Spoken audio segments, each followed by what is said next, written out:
as much fun playing with all of those paper towel holders and water bottles, but they have a ball and they build some really amazing things. One team in Texas just 3 weeks ago made a whole band.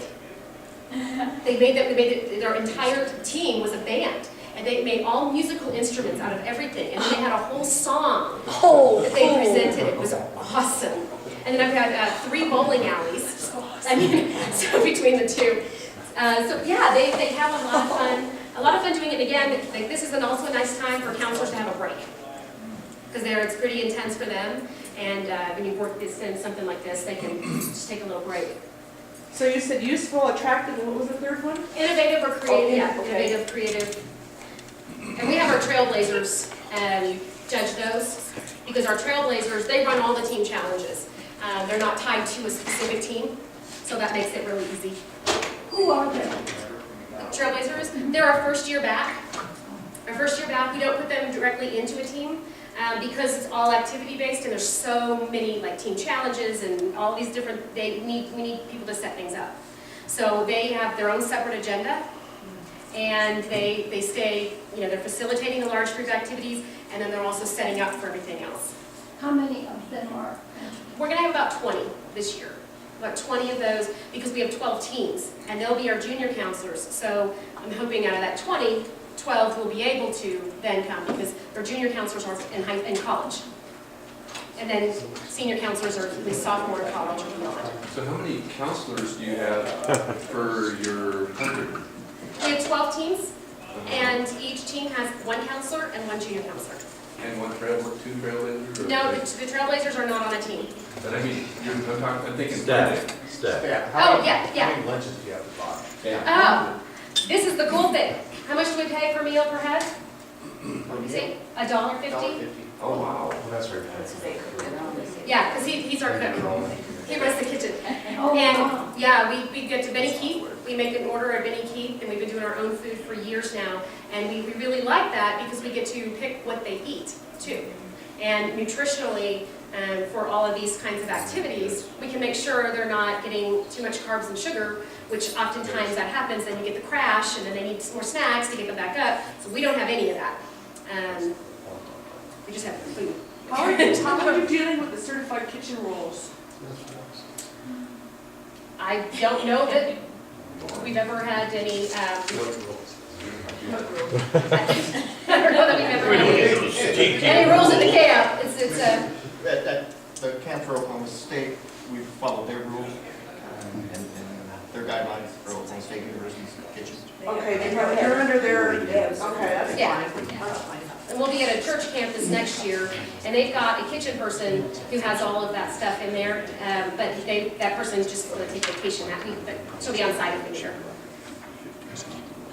Are your counselors Rotarians, or did you say sophomores, juniors? Our counselors have all been, they're all former Rilerians, and they've been with us for this is at least their 4th year, if not more. They come back for more. We have the Rotarians do a lot of other things around camp, and come in to help prepare meals or do the chili cook-off. So just trying to get fit for it. Sounds like you've got like 50 staff for your 100 Yes. campers. So, but I don't really even look at it as staff. We call them staff. I say we have returning campers. We have returning students, because it is not just about making sure that our 100 kids are staffed. Oh, It no, is I about, get that. yeah. I'm just thinking of the cost or number of bodies that are then funded by those 100 Yeah. slots. And well, because it's only $1.50 per meal, and until this year, it was rented by cabin, so it was $16 or $20 a cabin a night, something like that, $16, whether we filled it or not. Okay. So adding in a few extra hands here and there, Didn't matter. it didn't matter at all. We had quite a bit of cushion room, and we still do because of the food, and the beds aren't that much at the new one. Okay. So So you've got the space, and you can fill it with as many people as you want, basically. yeah, pretty much. I wouldn't want to go over 20 trailblazers, but they are busy the whole time. Oh, right, I don't doubt that. Yeah, What sorts of things are they doing the whole time? They're not with the kids? they're not with the kids most of the time. We do put them in for some activities. For one of the ones that's coming up pretty soon, but we put them in for some so they can kind of get a feel for the team again. But they are, we do bring your own water bottle, because I found that we had them sponsored one year and they all got lost because nobody knew which one was theirs. So just for convenience sake, everybody brings their own water bottle. We do jugs of water and Kool-Aid, and the Trailblazers keep those up. They help in the kitchen whenever we need them, making sure everything's clean. They set up every activity that we are getting ready to do. They have some skits that are just sort of our tradition skits that they like to plan for, and they've seen the Trailblazers do the year before, and they can't wait to do it again. So they have their own sort of pace, but also what we like is that they see the big picture. They're taking a step back instead of staying in the group, and they're seeing what we're trying to do, and they're helping us accomplish that. And what's cool is that every single counselor we have has been a Trailblazer. Yeah. Our assistant director and our activities coordinator, they mopped the floor too. They've all done it. And I was the first Trailblazer. I was the only one. So I decided we need Trailblazers. But yeah, so they've all done it. And what's cool, and we started seeing, is that if the trash needs to be taken out and they see it, they just do it. The counselors, they'll just do it because they know what needs to be done and they know how to do it. So it really kind of brings that service back in, and we're all a big team. And it's been a really good experience for us. I'm positive. We have an activity, applying the information to home about the four-way test. And it's pretty simple. I just have a little thing that the Rotarian or someone can read about how the four-way test got started and what it is. And then they go in their teams for about 25 minutes and come up with how they can apply that back home. How do we apply this back home? And they can take that in any way they want. It can be school, it can be their jobs, it can be their college, it can be whatever. And then they come back around, and they get up and show us what that is. So we've got, I think, 4 different times when they're up in front of people. So this is one of them. That's not pretty good. And then one huge problem, and I'm sure that you all hear this a lot, but when we started asking the kids, like, what is the biggest issues you're facing right now? What is the biggest problem? Bullying. That is what's going on with them. And it's almost all of them, I'm going to say probably all of them, have experienced it either by being the bully, by being bullied, or being a bystander. And so we have them, and we go through the problem-solving process, different steps of problem-solving, and they have a laminated sheet. They go back to their teams, and they have that problem-solving process. And then they're each assigned a different type of bullying. It's either verbal, physical, or cyber. And then they're each assigned, there are 12 teams, so there are 12 different specific assignments. Either equipping the bystander, helping the victim, or stopping the bully, and then preventing is the other one. So there are 4 different ways we look at for each level, or each type. They each have a different one. Then we ask them to get even more specific, but that's their choice of what that is. Why are these people, what are they being bullied about? And then they have to solve that problem using the problem-solving process. Once they do that, then they can come back and we have them present that as well.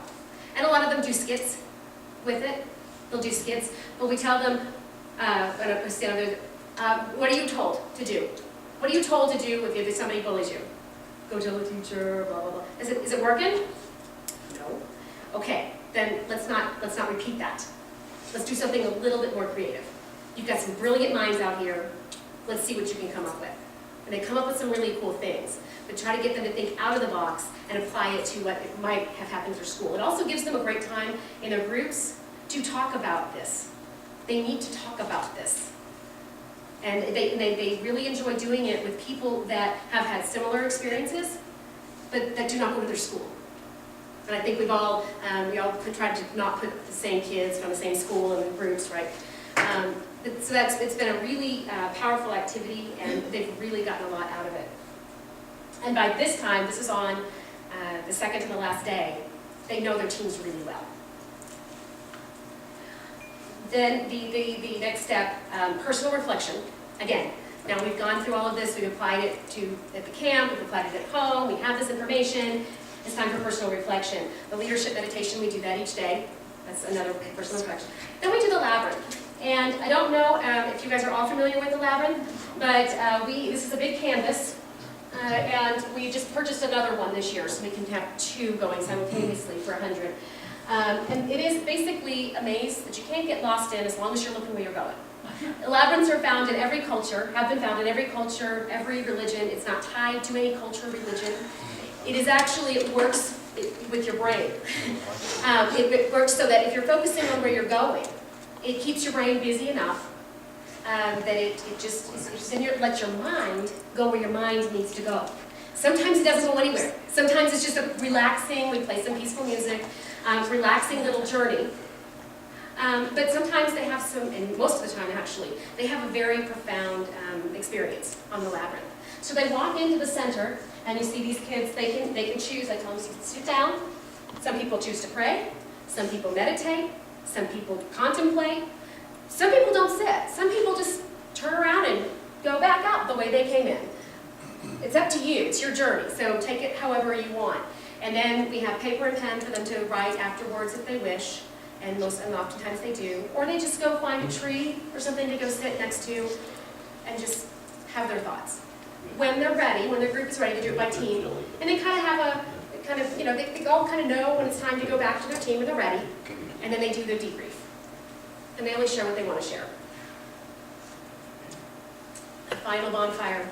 And I have this in here because, of course, bonfires can get rained out, right? So we always bring a big pot that the staff can make into, with construction paper, can make into a bonfire. That's just construction paper on a tamale steamer. And I gotta tell you, I've done that so many times because of weather. Like last year we had to evacuate because of tornadoes. But 150 people we had to move for tornadoes. It went really well, actually, surprisingly, like it was nothing. But the bonfire does not hurt anything.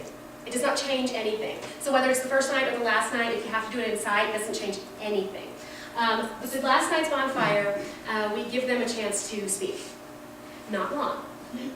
We give them about a minute or 2, and we make sure our staff goes first, what Ryla's meant to me, and they speak 1 minute or 2 minutes, and that's it. And we have a few things, we read all the places you will go, that was in the box that I inherited. So they have a few things that they like to do, and then it's time for the campers to share what they want to share. And it's a really nice sort of final night activity, and really brings home why we do what we do. And it brings home to them why we do what we do when they're hearing all of this. Then finally, pulling it all together. This is the last part. So we got to pull it all together, everything we've done, the heart, the mind, the action, make it happen. So what we do is a game called Rotary Warriors. And this is based on the 6 areas of focus. And so each of their teams becomes a Rotary Club. And they're going to Rotary Warriors Saving the World. So they're going to, each club has a box. And in that box are 6 different sheets on 6 different projects, one for each of the areas of focus. Each one takes place on a different continent. And all the supplies that are needed for each of those projects are dispersed throughout the boxes. So they have to decide who is the right fit for each project on their team. And then they self-organize. So all the stuff we've taught them, this is their capstone event. So they need to self-organize, get into project teams. They get another map of the world, and they've got to go to that country where our staff is waiting, and they present the project, and they have to work together to do it. So, for example, in Mexico, they go and they build a clay water filter. And they've got clay, and they've got to work together to do that. And there are certain steps that they have to take, and they have to fill 3 bottles and get it ready to go. So, for the clean water. I brought some of these for you guys to look at too. In India is the economic and community development. And so there are 8 entrepreneurs in a rural village in India. And the campers have microloan moolah to give out. And they've got to decide who to give it to first that's going to stimulate the economy the most.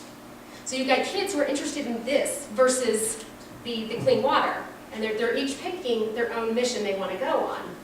And then the Africa, they have 2 different places they go. They have to, of course, stop by Nigeria and get some polio vaccines ready, right? So we can talk about that. And then they go on to Somalia, where they build birthing kits and get some other vaccines ready for babies coming in. And they have to figure out how many of each one to fill. So then they come back to their clubs and they debrief about what that was like and what that would feel like to do for real. What's that time frame? That is about an hour and a half. Really? So they are- 2 hours with the debrief. Each team has become a Rotary club, Yes. but they dissolve Yes. to go to where their interests are. And And then they come back to Yes. that team or to the entire group. to their team, to their club, and as somebody from the team has to go on each project. So they have to send a representative to each country. So when they come back, they can share what their experiences were.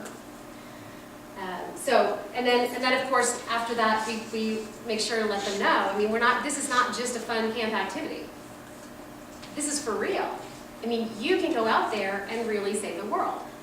You've been given the tools this week to do this, or this weekend, in Texas is the case.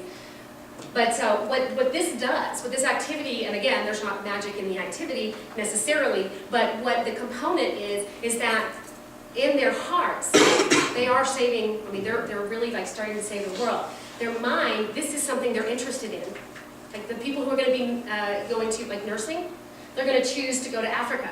And then they've got actual oral syringes that they're filling the vaccine, so the action of it connects all of this together. It's a very powerful experience for anyone, but especially for these kids.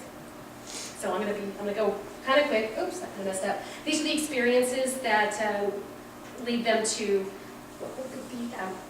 sorry, the tools that we give them. Character, because I talked about a lot of these, I'm gonna go kind of quick. Ropes, character mark, character coins, the character awards. Bullying, and Rotary Warriors. I'll touch on the character aspect. Communication is another tool we need to send them home with. We have a game called Communication Rewind, where our trailblazers act out one's boyfriend, girlfriend, miscommunication, mishap, and they have a sheet in front of them, their teams, where they have to figure out like what's wrong with this picture and correct them. They say stop, rewind, and then they correct it. And then there's a parent and a child about cell phones. Being on your phone too much. But that communication goes wrong, and they've got to stop and fix it. So that's obviously a very direct communication one. The personality instruments, we talk about communication. Improv night. This was another night activity that we nixed, like instead of a dance or something. And we do, have you guys seen, Whose Line Is It Anyway? Love it. Yeah, okay, so we basically do that with them. We do a few warm-up activities where they start getting used to playing off of each other. And then they move to actually doing some improv things up there. And it's so much, they have so much fun doing it, and they don't even know that they're getting rid of all of their jitters of standing up in front of people. So this is another time when they're up in front of people. Exchange, Rotary does a lot of exchanging, so we ask them to bring something from home. And we have a 30-minute time period where they go meet somebody they have not yet had the opportunity to meet. And as long as they stay within the line of sight, they go swap the item, it's usually a t-shirt from their hometown, and they just talk. They just get to know that person. And they really like that. I mean, it's just kind of a little bit of a downtime. It's not too crazy. The peanut butter and jelly, I don't know if you guys have seen this done before, but this young lady doesn't know what's behind her, and she has to tell him how to make a peanut butter and jelly sandwich, and he does exactly what she says. Of course, it always ends up extremely messy. That's why he's wearing orange tag. You got it. But they love it. Everybody has so much fun with it, watching that happen, because they know what's gonna come.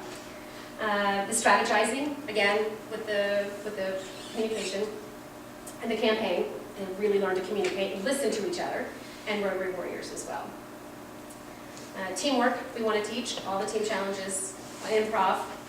The team chants, we start that on the first night. They create a team chant, usually like based on a little bit of a song. and then they kind of morph, but we let them do it every night before fourth meal. And then we have a spirit stick. And the Trailblazers decide who gets it the first night, and then after that, the teams pass it on. They like that. It's kind of fun. Personality instruments, strategizing, Nevada cuisine, and Rotary Warriors are all teamwork, problem solving. I'm gonna go fast because I know we're running out of time. I've already gone over them. Public speaking, these are all the different times they get up in front of each other. And I know from being a speech teacher, the more often they do it, the less a problem it is. Rotary in service, obviously four-way test, exchange, the chili cook-off, speakers. We have some Rotary speakers, but no more than 30 minutes, and they're only the ones that the kids say 3. And then Rotary Warriors. Contemporary topics, ecology, nutrition, and bullying. And then somebody had a question. Do you mind if I cover this because it's a question in the parking lot? Okay. Items sent home.